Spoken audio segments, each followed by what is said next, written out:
ধারাবাহিকের আগামী পর্বতে আমরা দেখতে চলেছি ঋষি ব্যানার্জি উজিকে ডিভোর্স দেয় না, বদলে উজিকে আবারও নিজের বাড়িতে ফিরিয়ে নিয়ে যাওয়ার সিদ্ধান্ত নেয় সে। তবে উজি মনে মনে বলতে থাকে, ঋষি ব্যানার্জি আমায় সারা জীবন এভাবেই আমার অন্যায়ের শাস্তি দিয়ে যাবেন, আমি বুঝতে পেরেছি। এরপরই দেখা যায় নিশা উজিকে বলে, বোন তুই আর একটুও কষ্ট পাস না, ঋষি ব্যানার্জি তোর আর কোনো ক্ষতি করতে পারবে না। তখন উজি চোখের জল মুছে বলে, এটাই হয়তো আমার নিয়তি। তুই যে অন্যায় করানোর জন্য আমাকে ওই বাড়িতে বিয়ে দিয়েছিলি, হয়তো সেই অন্যায়ের শাস্তি এভাবেই ভগবান আমায় সারা জীবন ধরে একটু একটু করে দিতে চান। এ কথা শুনে নিশা বলে, তুই একটুও মন খারাপ করিস না বোন, ও তোর কোনো ক্ষতি করতে পারবে না।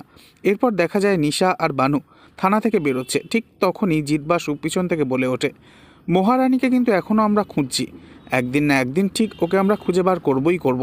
এ কথা শুনে নিশা ভীষণই নিঃশব্দে ঠোঁট চেপে হাসে আর ভানুর দিকে তাকায়।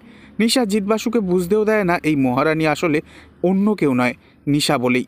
তবে কি এবার অফিসার জিতবাসু ধরে ফেলবে নিশার সমস্ত চালাকি, নাকি এবার একদিকে যখন ঋষি ব্যানার্জি উজিকে নিজের বাড়িতে রেখে সৎপথে নিয়ে আসার শাস্তি দিচ্ছে, ঠিক একই রকমভাবে নিশাকেও ভালোবেসে বিয়ে করে সৎপথে আনার দুঃসাহস দেখাবে আগামী দিনে জিতবাসু?